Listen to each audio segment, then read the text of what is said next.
Welcome ladies and gents, my name is Rick Curci and this is the review for Star Wars Battlefront. It has been 10 years since Battlefront 2 and it seemed that a third Battlefront would never come. That is until EA announced the Battlefront Reboot, and I have to say, I feel like this is what Battlefront was always meant to be. With huge epic battles taking place in some of the most iconic places from the films, Star Wars Battlefront wastes no time in immersing you fully into the world. From the sights and sounds to the extremely fun game modes, I felt like I was part of the movie franchise I grew up with, and I loved every second of it. Battlefront follows the recent trend of foregoing a campaign and instead focuses more on the gameplay and the multiplayer. Although I was disappointed that Battlefront didn't embrace a story that would have likely have thrived in the Star Wars universe, I was happy to see that the game launched with a variety of game modes, which makes the lack of a story campaign forgivable.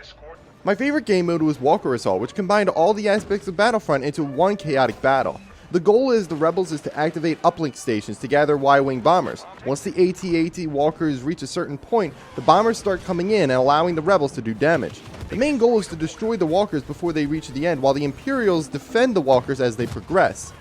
Battlefront has some of the most chaotic and cinematic moments as you charge a position, explosions and blaster fire surrounding you while an enemy TIE fighter rains down fire from above. There were so many times in which I just had to take in what was happening around me and just had to say, I love this game. Littered throughout each map are tokens that can offer several different benefits. Some will allow you to become a hero or villain like Darth Vader or Luke Skywalker, while others allow you to take control of a vehicle like a TIE fighter, an X-Wing, or even an AT-ST. Then there are some that offer other power-ups like smart rockets, orbital strikes, and turrets. In addition to the power-ups, there are star cards that you can use to assign to loadouts, which are referred to as hands. These are abilities you can use throughout each game, like a sniper rifle, grenades, or a jump pack. There are also special star cards which can be used to project a personal shield, use ion shots to do additional damage to vehicles, or focus, which eliminates all weapon recoil for a time. But these abilities aren't unlimited, and as you play, you will need to pick up charges in order to continue using them.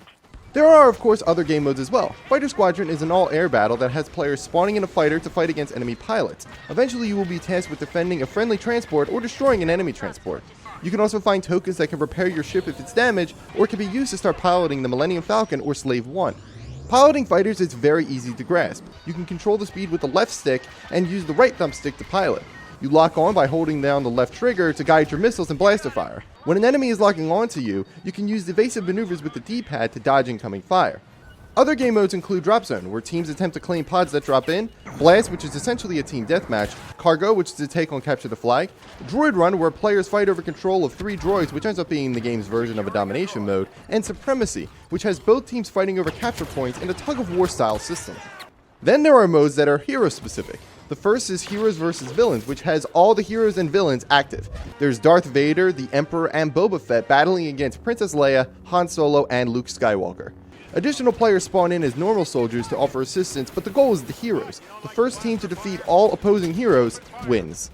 The other mode is Hero Hunt, which has one player becoming a hero while the other players attempt to kill them. This was one of my more preferred modes since playing as a hero is a blast. Cutting down enemies as Vader or Luke never gets old, but it's also satisfying drilling enemies from afar with Han or Boba. The closest thing to a single player experience can be found in the mission section of Battlefront. Here you can play in battle mode, which is basically kill confirm. You fight against an AI controlled team, and as you kill enemies, you must pick up tokens in order to score points. You can choose to play this mode as a normal soldier or play as a hero. The other mode is survival, which is basically a horde mode.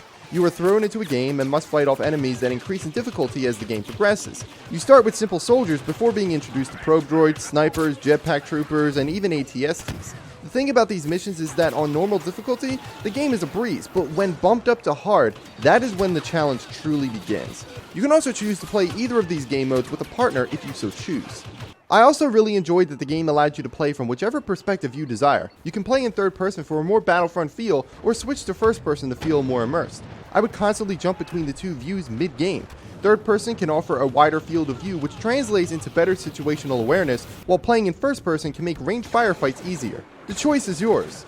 The other thing to point out are how well designed the maps are. No matter if it's a larger map like what you would see in Walker Assault or a smaller map for something like Blast, each map has a combination of open areas and choke points. They are all well designed without feeling like they were rehashed.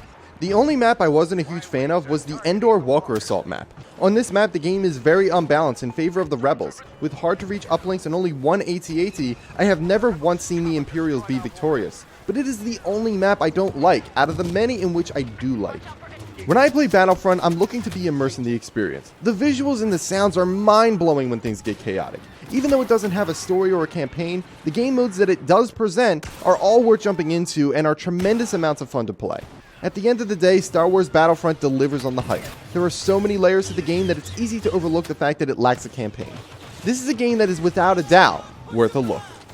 Thank you guys for watching, and I will see you next time.